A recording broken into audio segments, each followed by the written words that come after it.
surtout, j'espère que vous êtes contents d'être là. Moi, je suis très contente, dans chaque dimanche d'ailleurs, de vous retrouver. Et vous le constatez, je ne suis pas toute seule. Je suis avec Tata Manuela. Bonjour les enfants. Tata Naomi. Et Tonton Ronald qui est de retour. Derrière la caméra, nous avons Tonton Exaucé. Et ensemble, nous allons louer le Seigneur. Ensemble, nous allons écouter la parole de Dieu. D'accord? J'espère que tu es prêt. Donc, avant de commencer, nous allons prier ensemble. Tu sais au moins qu'il faut prier, recommander tout ce que tu fais entre les mains du Seigneur. Donc, tu vas te lever, tu vas fermer simplement tes yeux et tu vas prier, tu vas demander au Seigneur de venir prendre le contrôle de ce culte, qu'il puisse disposer ton cœur. Et laisse ta voix et prie avec moi. Seigneur Jésus, je prie au nom de Jésus que tu sois au contrôle de ce culte, alors que je suis là dans ta présence, alors que je suis là pour te louer, alors que je suis là pour te chanter, pour te célébrer, Seigneur, que toi-même tu viennes régner. Que mon cœur soit totalement disposé, Seigneur. Viens prendre le contrôle, Seigneur. Que je puisse écouter ta parole également et la mettre en pratique, Seigneur. Que la gloire soit à toi, Seigneur. Merci pour ta présence, Seigneur. Viens prendre le contrôle de ce moment. Au nom de Jésus. Au nom de Jésus. Au nom de Jésus. Amen. Amen. Tu peux un peu acclamer le Seigneur. Tu fais assis, lève-toi parce qu'on ne loupe pas le Seigneur en étant assis. Donc, tu es lève et tu vas louer le Seigneur avec les photos et les tata. On y va. Allez, tonton Joseph.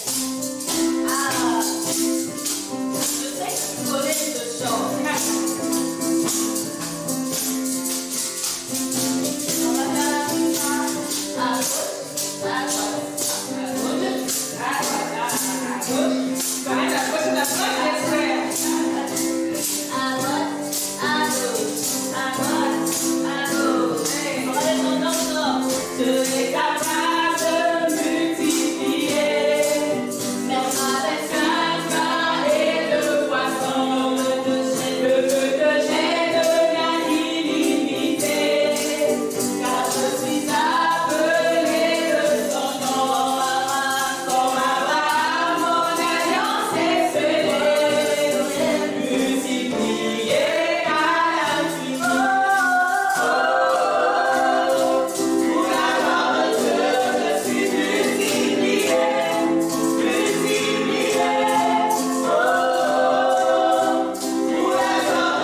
prêtons à écouter ta parole, Seigneur. Nous prions que ta parole vienne nous transformer dans la même image de toi, Seigneur. Que ta parole puisse nous toucher, Saint-Esprit. Que ta parole vienne nous transformer encore. Oh Dieu, nous voulons te ressembler. Nous voulons être comme toi, Seigneur. Toi, notre modèle parfait. Toi, notre modèle parfait. Seigneur, nous voulons te ressembler en tout point. Nous voulons parler comme toi. Faire les choses comme toi, Seigneur. Simplement te ressembler, Jésus. Simplement être comme toi, Saint-Esprit. Oh Jésus, notre modèle par excellence. Jésus, notre modèle parfait. Nous voulons te ressembler. Nous voulons te ressembler. Alors Saint-Esprit, viens et remplis-nous encore. Viens transformer notre être intérieur afin que nous puissions te ressembler, afin que nous puissions être comme toi, afin que nous marchions comme toi, afin que nous puissions parler comme toi. Seigneur, alors que j'ai mon ami qui me suit derrière cet écran, qui puisse te ressembler également, Seigneur. Que cette parole qu'il s'apprête à écouter puisse porter du fruit dans son cœur. Que cette parole qu'il s'apprête à écouter, Seigneur, soit sémée, qu'elle puisse germer et que sa vie soit transformée dans le nom de Jésus. Merci, Saint-Esprit. Merci d'être ce modèle parfait pour nous. Que la gloire te revienne, Seigneur. Que l'honneur soit à toi, Seigneur. Que nos acclamations te relèvent encore le nom de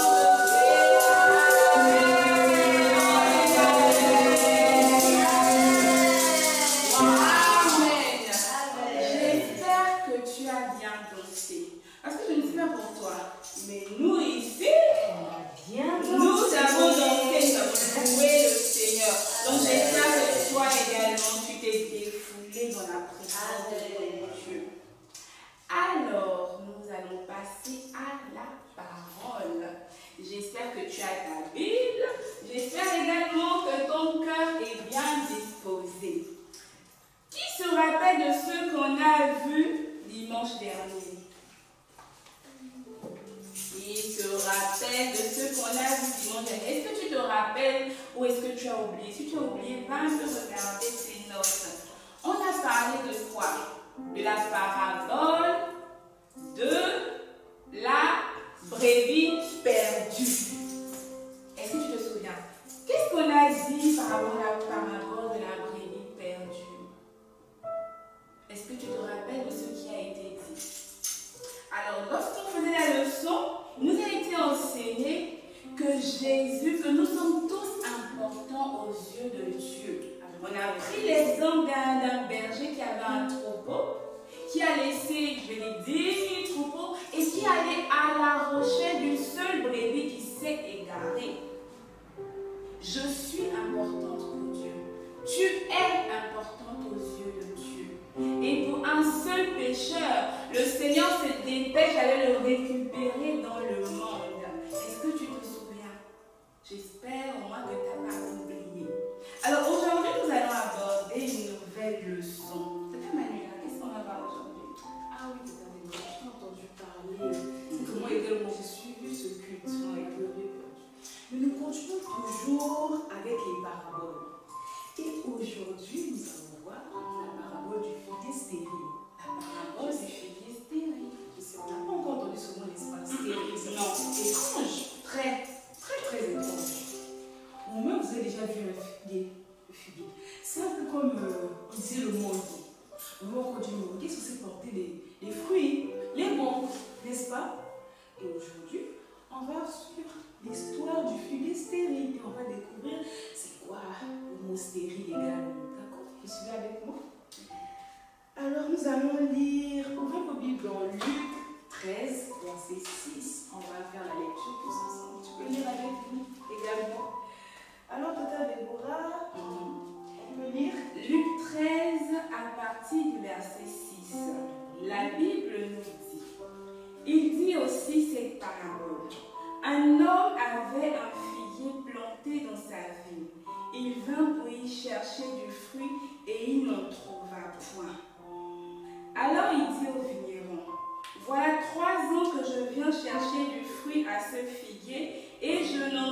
trouve point. Couple, pourquoi occupe-t-il la terre inutilement? C'est bizarre ça. C'est très bizarre. Oui. Comment ça? Il demande est-ce qu'on peut se couper les figuiers. Est-ce que c'est parce qu'il ne trouve pas du fruit sur le figuier? Parce qu'il dit, pourquoi occupe-t-il la terre inutilement? Est-ce que c'est parce que le figuier est inutile? Question. On continue. Alors il dit au vigneron, je répète, voilà 3 ans que je viens chercher du fruit à ce figuier et je n'en trouve point. Couple, pourquoi occupe-t-il la terre inutilement? Le vigneron lui répondit, Seigneur, laisse-le encore cette année. Je creuserai autour de lui et j'y mettrai du fumier. Madame Angela, tu continues. Je vais terminer avec le verset 9 qui nous dit peut-être à l'avenir donnerait-il du fruit, sinon tu le couperas. Vous devez savoir, en tant qu'enfant de Dieu, nous sommes appelés à porter du fruit, mais à porter des bons fruits, parce que tout le monde peut porter du fruit. Mais un enfant de Dieu est appelé à porter du bon fruit, d'accord? Donc voilà un peu l'histoire de ce figuier-là. Et Dieu attendait à ce que le figuier porte du fruit. 3 ans, il revient. Il se dit que le figuier ne porte pas de fruit. Il y a un problème. De vous, imaginez, vous plantez un arbre et vous voyagez et vous revenez. Vous parce que quand je veux rentrer, je veux avoir les mangues. On revient sur le manguier. Quand je veux rentrer chez moi, je veux manger les mangues et tout. Et vous arrivez chez vous, vous regardez là, vous dites, mince, mais il n'y a pas des mangues. Il n'y a pas de fruits. À ce moment-là, qu'est-ce que vous faites? Vous coupez ou vous attendez encore? Donc nous allons découvrir ensemble d'abord c'est quoi le mot stérile. D'accord? Peut-être je peux nous expliquer ce mot? Lorsque tu entends le mot stérile, ça te fait penser à quoi? C'est quoi une personne stérile déjà? Est-ce que dans la Bible, tu as déjà entendu parler d'une femme stérile qui n'avait pas d'enfant? Est-ce que c'est Anne? Non. Est-ce que c'est Sarah? C'est qui cette femme dans la Bible qui cherchait des enfants pendant des années et que l'on a appelé stérile? Moi je sais. C'est qui? Est-ce que toi tu sais? Tata Naomi, c'est qui? C'est ça. La Bible nous dit que pendant des années, Sarah n'arrivait pas à enfanter. Et l'on l'a surnommée la femme stérile. Ce qui signifie qu'une personne stérile, c'est une personne qui n'enfante pas. C'est une personne qui ne produit rien, qui ne fait rien de bon, qui est inutile, comme on l'a dit, comme on l'a lu tout à l'heure. Pourquoi est-ce que ce figuier occupe-t-il la terre inutilement? Une personne stérile, c'est une personne sans valeur. C'est une personne qui ne produit rien de bon. C'est ça, être stérile. Est-ce que c'est bon? Oui, j'ai compris. Donc, c'est bon, vous avez compris le mot stérile. Donc, en tant qu'enfant de Dieu, nous sommes appelés à porter des fruits. Donc, imagine, on a accepté le Seigneur et tout cela. Quand on voit les autres, par exemple, grandir, ils viennent parler, moi j'ai appris tel verset. Et toi, tu es là, tu le regardes comme si c'était. Non, Dieu nous appelle à porter du fruit, d'accord? Et je prends la maison, vous voyez ici. On a l'habitude de le voir lorsqu'on fait des maisons. Et là, qu'est-ce que vous voyez ici? C'est un arbre. Et on peut dire que les photos qui sont là sont des fruits. Donc on peut dire que l'arbre qui est là. Donc l'arbre, ça représente, on peut dire nous. Et Dieu attend de nous que nous puissions porter des fruits. Imaginez l'arbre est vide. Genre vous êtes vide. Tu lis la parole de Dieu. Mais il n'y a rien qui se passe dans ta vie. Dieu dit non, il y a un problème. Il te dit non, il y a un problème. Tu dois porter fruit, tu dois porter de bons fruits. J'ai une question, Tata Manuela. Oui, Tata Déborah. Quand Dieu nous demande de porter du fruit, mais moi je suis un être humain, oui. Comment je peux porter du fruit? Est-ce qu'il y a des mangues qui vont sortir de moi? Est-ce qu'il y a des fruits qui vont sortir de moi? Comment, moi en tant qu'un enfant de Dieu, je peux porter du fruit? Alors, en tant qu'un enfant de Dieu, pour que nous puissions porter du fruit, nous devons lire la parole de Dieu et mettre en pratique. Pas seulement lire. Pour porter du fruit, je lis la parole de Tata Déborah et également je mets en pratique. Si dans la laisse porter le fruit. Je dis à mes parents. Exactement, c'est ça. On va porter le fruit comme genre toi tu n'es pas le figuier ou tu n'es pas le manguier, quand on va voir les mangues pousser non, non, comme des enfants, c'est pas ça. Mais nous, en tant qu'enfants de Dieu, il faut nous porter attention. On nous parle du bon fruit, parce qu'il y a des mauvais fruits également. Tu peux porter du fruit, tout le monde porte du fruit, mais il y en a qui portent les bons et les mauvais. Mais en tant qu'enfant de Dieu, nous devons porter les bons fruits. Et les mauvais fruits, c'est par exemple le mensonge, le vol, la colère, la tristesse. Ça, Dieu ne veut pas de ça. La désobéissance. Merci, Tata Déborah. Nous, en tant qu'enfant de Dieu, on doit porter du bon fruit.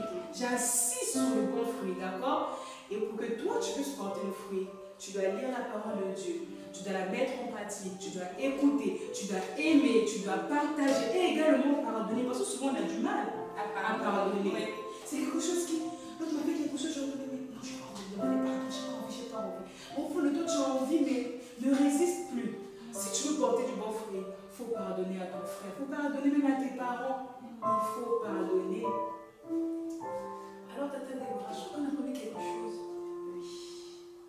Avant qu'on ne fasse un imprévu, moi je veux être sûre que j'ai compris ce que ça veut dire porter du bon fruit.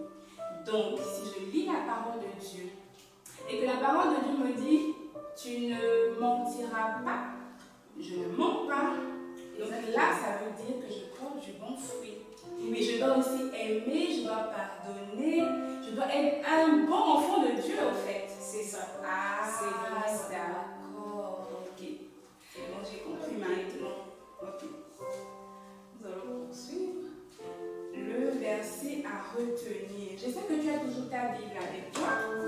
Donc, le verset à retenir aujourd'hui se trouve dans Matthieu 7 au verset 17.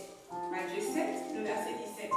La Bible nous dit: tout bon arbre qui porte de bons fruits, mais le mauvais arbre porte de mauvais fruits.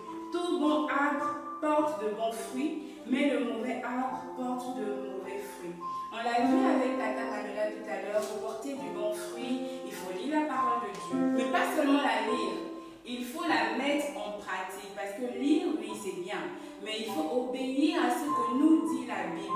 C'est ainsi que nous allons porter du bon fruit. Si tu lis la parole de Dieu et que tu n'obéis pas à la parole de Dieu, eh bien tu ne porteras pas du bon fruit. Tu seras juste un enfant comme tout autre enfant. Par contre, si tu lis la parole de Dieu et que tu la mets en pratique, tu seras un modèle. Tu seras un enfant qui est le choix de Dieu. Parce que tu portes du fruit et pas n'importe quel fruit. Tu portes du bon fruit. Moi, j'ai envie de porter de bons fruits. Je ne sais pas pour toi, j'espère que toi aussi, tu as envie de porter de bons fruits. En tout cas, de ta manière, moi, je veux porter de bons fruits. Je porte déjà du bon fruit, mais j'ai envie de vous dire. Ok. Donc, pour finir, j'espère que tu as compris. J'aimerais pas que tu puisses être comme ce figuier-là, que le vin est parti au 3 ans, il est toujours stérile. Non. On a expliqué c'était quoi le mot stérile à partir d'aujourd'hui. Si quelqu'un te demande, c'est quoi le mot stérile, tu seras en train de pouvoir donner la définition. Ou bien s'il y a un ami qui ne connaît pas Jésus, qui s'occupe également avec toi, ou bien qui sera par la suite, sera en train de pouvoir expliquer à ton ami que porter du fruit, c'est ça, le mot stérile, c'est ça. D'accord? Et donc pour finir, nous allons faire une activité. Ok. Donc, bon, excusez-moi, là j'ai là, qu'est-ce que vous voyez? C'est un cœur. Le cœur, il est tout rouge. D'accord? Et On va dire que ça, c'est un cœur noir. On va dire ça comme ça. Et les deux cœurs portent du fruit. Le cœur noir aussi a également porté du fruit. Et le cœur rouge également a porté du fruit. Mais selon vous, pourquoi le cœur rouge, il est rouge, le cœur noir est noir? Tata Déborah, tu peux me dire? Oui, moi je sais. Parce que le cœur noir, il ne porte pas de bons fruits. C'est-à-dire, c'est le cœur d'un enfant qui lit la parole de Dieu, mais qui ne la met pas en pratique, qui ne respecte pas la maison, qui n'écoute pas lorsque papa et maman parlent, qui n'écoute pas les tontons et les tatas caca à l'église. C'est ça. Et le cœur rouge? Le cœur rouge est le cœur d'un enfant qui porte du fruit.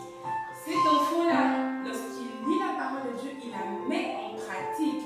Il obéit à ce que la Bible dit. Il respecte, il honore ses parents. Il étudie quand c'est l'heure d'étudier. Il fait la sieste quand il faut faire la sieste aussi. Merci Tata Nicolas. J'espère que vous avez compris et j'espère que vous également vous allez porter du bon fruit comme Dieu désire pour ses enfants. D'accord? Donc nous allons incliner les yeux, nous allons dire merci à Dieu pour ce culte, pour ces instants qui nous a permis encore. Père éternel, nous voulons encore te dire merci Seigneur. Merci Seigneur que tu nous as permis, Seigneur, que nous avons cité le culte encore. Seigneur, que tu donnes Seigneur, afin que tu Seigneur, que ces enfants soient patiemment, les enfants qui sont mais qui puissent porter des enfants qui sont dans le lait éternel, Seigneur, qui puissent porter du bon fruit, Seigneur, que ta parole touche le royaume éternel, Seigneur, tout le monde doit se transformer dans le nom de Jésus, alors que chaque enfant, Seigneur, qui puisse porter du bon fruit, Seigneur, porter le bon fruit, je prie que chaque enfant puisse porter du bon fruit, dans le nom de Jésus. Transforme le corps de chaque enfant dans le nom de Jésus. Que les enfants puissent porter du bon fruit, Seigneur. Que les enfants soient des enfants obéissants, des enfants qui marchent comme toi, Seigneur. Et je prie que si un enfant ne t'a pas encore rencontré, Seigneur, qu'il puisse te rencontrer, Seigneur, afin que lui aussi puisse porter de bons fruits, Seigneur. Nous prions pour ces enfants-là qui ne te connaissent pas, Seigneur.